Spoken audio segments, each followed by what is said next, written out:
Hi friends, welcome to my YouTube channel. I hope ಎಲ್ಲರೂ ಚೆನ್ನಾಗಿರೋ ಅಂದ್ಕೊಂಡಿದ್ದೀನಿ. ಇವತ್ತೊಂದು ಹಿಚ್ಕಿದ ಬೇಳೆ ಸಾಂಬಾರನ್ನ ಮಾಡ್ತಾಯಿದ್ದೀನಿ. ನೋಡಿ, 1 ಸ್ಪೂನು ಸಾಂಬಾರು ಪುಡಿ ಮತ್ತು 1 ಸ್ಪೂನು ಇದು ಬ್ಯಾಡಗಿ ಮೆಣಸಿನ್ಕಾಯಿನ ಹಾಕ್ಕೊಡಿ ಮತ್ತು ಕೊತ್ತಂಬರಿ ಸೊಪ್ಪು, 1 ಇಂಚು ಶುಂಠಿ ಹಾಕ್ಕೊಳ್ತಾಯಿದ್ದೀನಿ.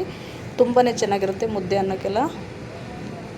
ಮತ್ತು ಒಂದು 4 ಲವಂಗನ ಹಾಕ್ಕೊಳ್ತಾಯಿದ್ದೀನಿ. ಒಮ್ಮೆ ಮಾಡಿ ನೋಡಿ. ಮತ್ತು ಒಂದು ಚಿಕ್ಕ ಪೀಸ್ಗಳು ಚಕ್ಕೆ ಹಾಕ್ಕೊಳ್ತಾಯಿದ್ದೀನಿ. ಮತ್ತು ನಾಟಿ ಟೊಮೊಟೊ ಒಂದು 3 ತೊಗೊಂಡಿದ್ದೀನಿ ನಾನು. ನಿಮಗೆ ಹುಳಿ ಎಷ್ಟು ಬೇಕು ನೋಡಿಕೊಂಡು ನೀವು ತೊಗೊಳ್ಳಿ. ಮತ್ತು ನಾನು 2 ಗೆಡ್ಡೆ ಮೀಡಿಯಮ್ ಸೈಜು ಈರುಳ್ಳಿನ ತೊಗೊಂಡಿದ್ದೀನಿ. ನಿಮಗೆ ಎಷ್ಟು ಬೇಕು ನೀವು ನಿಮ್ಮ ಮನೆಯಲ್ಲಿ ಹಾಕ್ಕೊಳ್ಬೋದು. ಮತ್ತು 1 ಗೆಡ್ಡೆ, ಒಂದು 10 ಹೆಸರು ಅಂತ ಹೇಳ್ಬೋದು ಬೆಳ್ಳುಳ್ಳಿ ತೊಗೊಂಡಿದ್ದೀನಿ. ಸ್ವಲ್ಪ ಗಸಗಸೆ ಇಷ್ಟನ್ನು ಹಾಕಿ ಮಾಡಿ ನೋಡಿ. ಸೇಮ್ ಇದು ಸ್ವಲ್ಪ ಚಿಕನ್ ಸಾಂಬಾರು ಥರನೇ ಟೇಸ್ಟಿಯಾಗಿರುತ್ತೆ, ಸಖತ್ತಾಗಿರುತ್ತೆ. ಖಂಡಿತ ನೀವು ಮತ್ತೆ ಮಾಡ್ತಾ ಇರ್ತೀರ. ಓಕೆ, ಇಷ್ಟನ್ನು ಹಾಕ್ಕೊಂಡು ಇವಾಗ ತೆಂಗಿನಕಾಯಿ ತುರಿನ ಹಾಕ್ಕೊಳ್ಬೇಕು. ನಾನೊಂದು ಚಿಕ್ಕ ಹೋಳಲ್ಲಿ ಅಂದರೆ ಒಂದು ಬೌಲ್ ನಾನು ತೆಂಗಿನ ತುರಿನ ತೊಗೊತಾ ಇದ್ದೀನಿ. ಈ ಜಾಗದಲ್ಲಿ ಬೇಕಾದರೆ ನೀವು ಗೋಡಂಬಿ ಇದ್ದರೆ ಹಾಕ್ಕೊಳ್ಬೋದು, ಬಟ್ ತೆಂಗಿನ ತುರಿನೇ ಇಲ್ಲಾಂದರೆ ಸ್ಕಿಪ್ ಮಾಡಿ. ನೀವು ಸ್ವಲ್ಪ ನೀರನ್ನ ಹಾಕ್ಕೊಳ್ತಾಯಿದ್ದೀನಿ.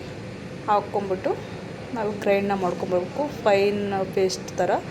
ಓಕೆನಾ, ನೈಸಾಗಿ ಸ್ವಲ್ಪ ನೀರು ಹಾಕ್ಕೊಳ್ತಾಯಿದ್ದೀನಿ ನಾನು. ಅದು ಬಿಸಿನೀರನ್ನ ಕಾಸಿಟ್ಕೊಂಡಿದ್ದೀನಿ, ಯಾಕೆಂದರೆ ಇವಾಗ ನೋಡಿ ಕೋಲ್ಡ್, ಇವಾಗ ಚಳಿಗಾಲ ಇರೋದ್ರಿಂದ ಅದು ಎಣ್ಣೆ ಥರ ಇರುತ್ತೆ ಅಂತ. ಫೈನಾಗಿ ಮಾಡಾದ ನಂತರ ಈಗ ಒಂದು ಕುಕ್ಕರ್ನ ಇಟ್ಕೊಂಡು ಬಿಸಿ ಮಾಡ್ಕೊಂಡಿದ್ದೀನಿ. ಅದಾದ ನಂತರ ಒಂದು 2-3 ಚಮಚ ಸನ್ಫ್ಯೂರ್ ಆಯಿಲ್ನ ಹಾಕ್ಕೊಳ್ತಿದ್ದೀನಿ ನಾನು. ಸನ್ಫ್ಯೂರ್ ಆಯಿಲ್ನೇ ನಾನು ಯೂಸ್ ಮಾಡೋದು ಮನೆಯಲ್ಲಿ. ನಿಮಗೆ ಯಾವುದು ಇಷ್ಟನೋ ಅದನ್ನು ನೀವು ಯೂಸ್ ಮಾಡ್ಕೊಳ್ಳಿ.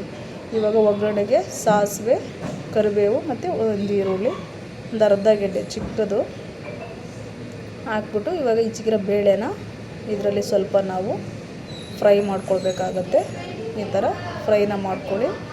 ಅದು ಕಲಸಿ ಹೋಗೋದಿಲ್ಲ. ಓಕೆನಾ, ಮಿಕ್ಸಪ್ ಆಗೋಲ್ಲ, ಸ್ಮ್ಯಾಶ್ ಥರ ಆಗುತ್ತಲ್ಲ ಅದಕ್ಕೆ. ನೋಡಿ, ಒಂದು ಸ್ಪೂನು ಕಲ್ಲುಪ್ಪನ್ನು ಹಾಕ್ಕೊಳ್ತಾಯಿದ್ದೀನಿ ನಾನು. ಕಲ್ಲುಪ್ಪನ್ನು ಹಾಕ್ಕೊಂಡು ಸ್ವಲ್ಪ ಚೆನ್ನಾಗಿ ಮಿಕ್ಸನ್ನ ಮಾಡ್ಕೊಳ್ಳೋಣ. ಚೆನ್ನಾಗಿ ಮಿಕ್ಸನ್ನ ಮಾಡ್ಕೊಳ್ಳಿ. ಈ ಥರ ಚೆನ್ನಾಗಿ ಮಿಕ್ಸ್ ಮಾಡಿಕೊಂಡು ನಾವು ರುಬ್ಬಿರುವಂಥ ಮಸಾಲೆನ ಇದ್ರೊಳಗಡೆ ಹಾಕ್ಕೊಳ್ಳೋಣ.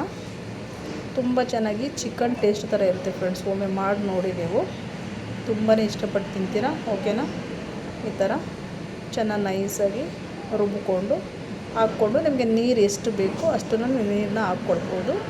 ಇಲ್ಲ ಗಟ್ಟಿ ನಮಗೆ ಇಷ್ಟೇ ಸಾಕು ಅಂದರೆ ನೀವು ಇಷ್ಟನ್ನ ನೀವು ಬಿಟ್ಕೋಬೋದು. ಇಲ್ಲ ನಿಮಗೆ ಸ್ವಲ್ಪ ನೀರು ಥರ ಬೇಕಂದರೆ ನಾನು ಸ್ವಲ್ಪ 1 ಲೀಟ್ರ್ ನೀರನ್ನ ಹಾಕ್ಕೊಳ್ತಾಯಿದ್ದೀನಿ ನಾನು. ಎಲ್ಲ ಜಾರ್ನ ವಾಶ್ ಮಾಡಿರೋ ನೀರನ್ನ ಹಾಕ್ಕೊಂಡು ಸ್ವಲ್ಪ ನೀರನ್ನ ಹಾಕ್ತಾಯಿದ್ದೀನಿ ನಾನು, ಮುದ್ದೆ ಅನ್ನಕ್ಕೆ ಬೇಕು ಅಂತೇಳ್ಬಿಟ್ಟು. ನಿಮ್ಮ ಮನೇಲಿ ನಿಮಗೆ ಗಟ್ಟಿ ಬೇಕಾದರೆ ಗಟ್ಟಿ ಮಾಡ್ಕೋಬೋದು.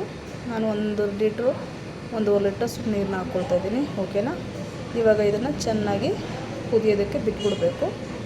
ತುಂಬಾ ಟೇಸ್ಟಿಯಾಗಿರುತ್ತೆ, ಸಖತ್ತಾಗಿರುತ್ತೆ. ಒಮ್ಮೆ ಮಾಡಿ ನೋಡಿ. ಫಸ್ಟ್ ಟೈಮ್ ಯಾರಾದರೂ ನನ್ನ ವೀಡಿಯೋನ ನೋಡ್ತಾರೆ ದಯವಿಟ್ಟು ಸಬ್ಸ್ಕ್ರೈಬ್ ಮಾಡ್ಕೊಳ್ಳಿ, ಹಾಗೆ ಬೆಲ್ಲೈಕನ್ನ ಕ್ಲಿಕ್ ಮಾಡಿ. ಮತ್ತು ನಾನು ಮೇಲೆ ತೆಂಗಿನ ತುರಿನ ಹಾಕ್ಕೊಳ್ತಾಯಿದ್ದೀನಿ. ಇದು ತುಂಬ ಚೆನ್ನಾಗಿರುತ್ತೆ. ಇದು ನಮ್ಮಮ್ಮ ಮಾಡ್ತಾಯಿರೋದು, ಯಾವಾಗಲೂ ರೆಗ್ಯುಲರಾಗಿ ಮಾಡ್ತಾಯಿದ್ರು, ಹಾಗಾಗಿ ನಾನು ಇದನ್ನು ಮಾಡ್ತಾಯಿದ್ದೀನಿ ಈ ಥರ. ಮತ್ತು ಸ್ವಲ್ಪ ಉಪ್ಪು ಕಡಿಮೆ ಅನ್ನಿಸ್ತು, ಇವಾಗ ನಾನು ಉಪ್ಪನ್ನ ಹಾಕ್ಕೊಳ್ತಾಯಿದ್ದೀನಿ. ಈ ವಿಡಿಯೋ ನಿಮಗೆ ಇಷ್ಟ ಆಯಿತು ಅಂದ್ಕೊತೀನಿ. ಫಸ್ಟ್ ಟೈಮ್ ನೋಡ್ತಾಯಿದ್ರೆ ಲೈಕ್ ಮಾಡ್ಕೊಳ್ಳಿ, ಶೇರ್ ಮಾಡ್ಕೊಳ್ಳಿ, ಸಬ್ಸ್ಕ್ರೈಬ್ ಮಾಡ್ಕೊಳ್ಳಿ. ಹಾಗೆ ನಾನು ಸರ್ವಿಂಗ್ ಬೌಲ್ನಲ್ಲಿ ನೋಡಿ ಹಾಕ್ತಾಯಿದ್ದೀನಿ. ಬೇಳೆನೂ ಚೆನ್ನಾಗಿ ಬೆಂದಿದೆ, ಕಲಿಸ್ಕೊಂಡಿಲ್ಲ, ನೋಡ್ತಿರ್ಬೋದು ನೀವು. ಪ್ಲೀಸ್ ಒಂದು ಲೈಕ್ ಮಾಡೋದನ್ನು ಮಾತ್ರ ಮರಿಬೇಡಿ, ಹಾಗೆ ಸಬ್ಸ್ಕ್ರೈಬ್ ಆಗೋದನ್ನು ಖಂಡಿತ ಮರಿಬೇಡಿ. ಈ ವಿಡಿಯೋ ನಿಮಗೆ ಖಂಡಿತ ಇಷ್ಟ ಆಗುತ್ತೆ ಅಂದ್ಕೊಂಡಿದ್ದೀನಿ. ದಯವಿಟ್ಟು ಲೈಕ್ ಮಾಡಿ, ಶೇರ್ ಮಾಡಿ, ಸಬ್ಸ್ಕ್ರೈಬ್ ಮಾಡ್ಕೊಳ್ಳಿ ಫ್ರೆಂಡ್ಸ್. ಓಕೆ ನೋಡಿ, ಸೂಪರಾಗಿರುತ್ತೆ. ಮೇಲೆ ನಾನಿವಾಗ ಸರ್ವಿಂಗ್ ಬೌಲಲ್ಲಿ ಹಾಕ್ಬಿಟ್ಟು ಮೇಲೆ ಸ್ವಲ್ಪ ಡೆಕೋರೇಷನ್ಗೆ ಕೊತ್ತಂಬರಿ ಸೊಪ್ಪನ್ನ ಹಾಕ್ಕೊಳ್ತೀನಿ. ನೋಡಿ, ಕೊತ್ತಂಬರಿ ಸೊಪ್ಪನ್ನ ಹಾಕ್ತಾಯಿದ್ದೀನಿ. Thank you.